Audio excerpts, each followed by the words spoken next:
fakta dari bercerainya Kurnia Mega dan istri. Halo teman-teman, ketemu lagi sama gue Jackson Dendropile. Di video kali ini gue akan ngebahas hal yang lagi rame, yaitu tentang fakta perceraian Kurnia Mega dan istrinya ya. Gue mau disclaimer dulu, gue bukan ngebahas si Kurnia Mega atau istrinya, tapi gue mau ngebahas kisahnya teman-teman. Nah, mari kita runut kisahnya dari yang terjadi menggunakan aspek sebab akibat ya, atau menggunakan metode sebab akibat. Kenapa harus menggunakan metode sebab akibat? Supaya kita bisa tahu apa sih penyebabnya dan supaya kita nggak salah mengambil kesimpulan fakta yang terjadi itu sebenarnya apa.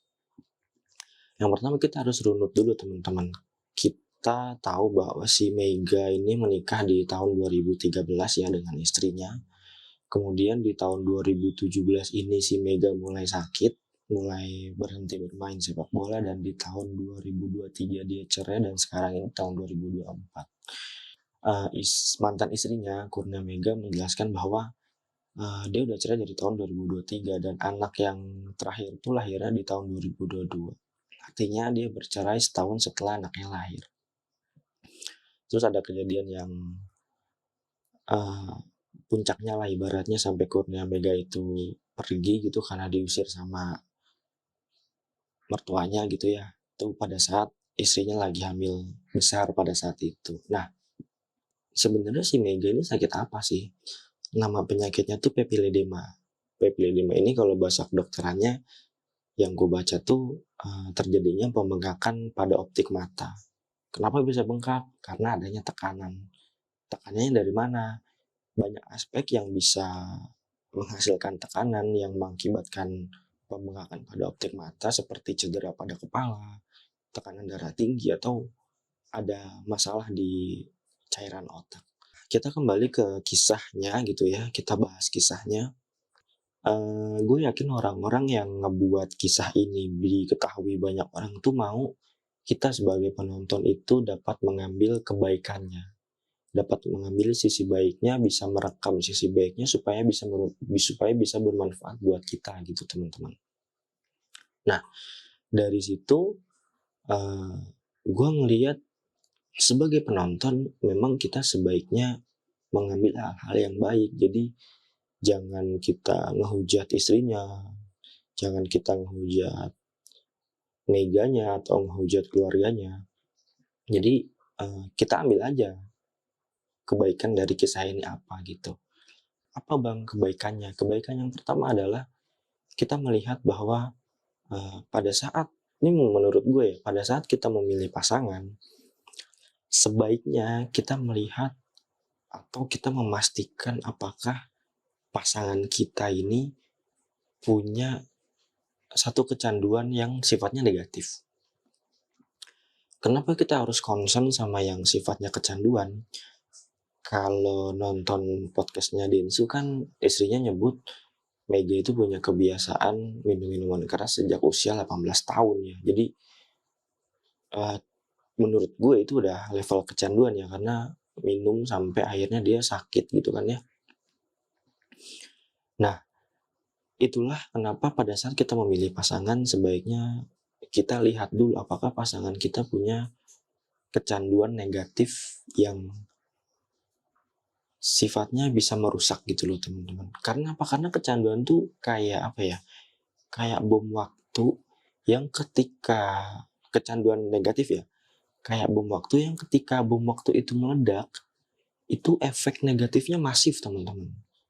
Di kisahnya si Mega ini, dia kecanduan dari umur 18 tahun, tapi meledaknya, boomnya pada saat di tahun 2017 pas dia sakit itu. Nah, efeknya tuh masif banget teman-teman. Kalau dari kisahnya Mega ini kan ya, dia kehilangan pekerjaannya, kemudian sekarang dia kehilangan keluarganya, istrinya menceraikan dia, terus anak-anaknya juga jadi jauh dari dia, ya intinya hidupnya jadi susah lah, masif lah gitu. Segala aspek di kehidupannya tuh jadi berdampak gitu gara-gara kecanduan tadi ini gitu. Nah, poin baik yang mau gue sampaikan adalah ketika lu milih pasangan, pastiin lu tahu bahwa pasangan lu tuh nggak punya satu kecanduan yang negatif gitu. Contoh seperti ya itu tadi, pemabuk, terus selingkuh, terus penipu. Karena nih penipu nih yang paling bahaya sih menurut gue, karena ketika menipu nih bisa kemana aja tuh, bisa jadi koruptor, bisa jadi selingkuh, bisa jadi banyaklah hal-hal buruk dari kecanduan berbohong gitu teman-teman. Nah jadi saat lu milih pasangan, sebaiknya lu pastikan pasangan yang lu mau pilih sebagai teman hidup lu ini adalah pasangan yang tidak punya kecanduan yang buruk. Karena apa? Karena tadi udah gue jelasin dan udah ada contohnya. Efek dari kecanduan itu sifatnya masif ketika nanti ada waktunya dia meledak gitu teman-teman.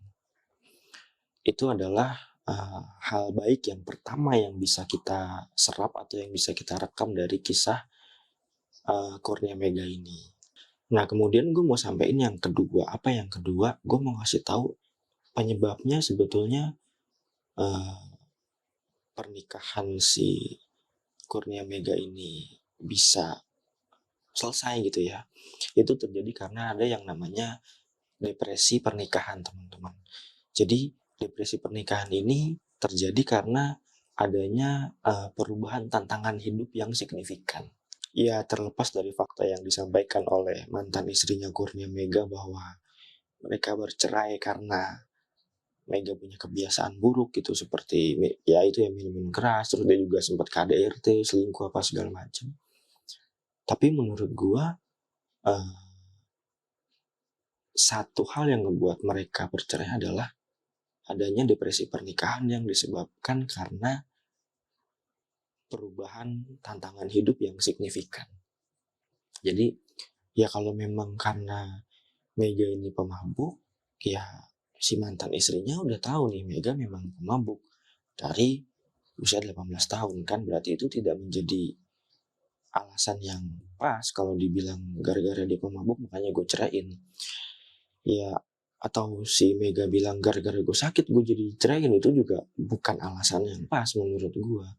Yang lebih pasnya adalah ya itu tadi, depresi pernikahan, karena ada perubahan tantangan hidup yang mereka nggak bisa hadapi gitu teman-teman.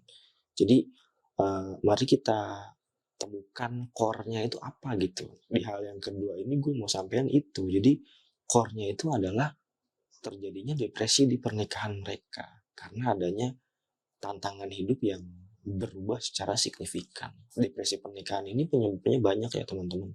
Ya mungkin akan gue bahas di video berikutnya ya, nggak di sini. Tapi dalam kasusnya si Mega ini, karena adanya perubahan tantangan hidup yang signifikan. Nah, ya ketika Mega sakit banyak tuh tantangan kehidupan yang harus dihadapi kan. Seperti kehilangan pekerjaan, terus ya dia sakit, ya pasti banyaklah hal-hal yang harus dia hadapi gitu, tantangan baru yang mungkin dari situ karena dia nggak tahu harus gimana, akhirnya kecanduan tadi yang lebih mengontrol dia gitu. Akhirnya dia nggak bisa kontrol dirinya sendiri sampai terjadi KDRT, perselingkuhan yang dijelaskan sama mantan istrinya ya tadi ya. Ya mungkin sama juga yang dihadapin sama istrinya pun gitu. Ketika Kurnia Mega sakit, ya tantangan hidupnya kan berubah tuh. Jadi harus ada mikirin hal-hal yang harusnya sebelumnya nggak dipikirin gitu loh teman-teman. Jadi hal yang kedua yang mau gue sampaikan adalah fakta bahwa perceraian Kurnia Mega dan istrinya ini terjadi karena terjadinya depresi pernikahan yang disebabkan oleh perubahan tantangan hidup yang signifikan. Nah, kemudian hal yang ketiga yang bisa kita rekam menjadi manfaat buat kita adalah apapun yang kita lakukan pasti ada akibatnya. Hal buruk sekecil apapun, karena hal buruk itu sifatnya kayak penumpukan teman-teman. Ketika penumpukan itu sudah tidak lagi bisa ditampung gitu ya, itu akan menjadi sesuatu yang sangat bermasalah. Nah dari situ mari kita belajar untuk menghilangkan kebiasaan buruk. Karena kebiasaan buruk itu sangat-sangat berbahaya ketika efeknya sudah terjadi. Jadi ada 3 hal manfaat yang mau gue kasih tahu di sini dari ulasan gue tentang kisahnya Kurnia Mega. Yang pertama adalah saat lu mencari pasangan sebaiknya lu concern, lu pastikan bahwa pasangan lo tuh nggak punya kebiasaan-kebiasaan buruk yang nggak bisa lo terima, atau kebiasaan-kebiasaan buruk yang efeknya sangat buruk gitu teman-teman ya. Tadi seperti ya narkoba, alkohol, terus selingkuh, pembohong gitu ya, manipulatif.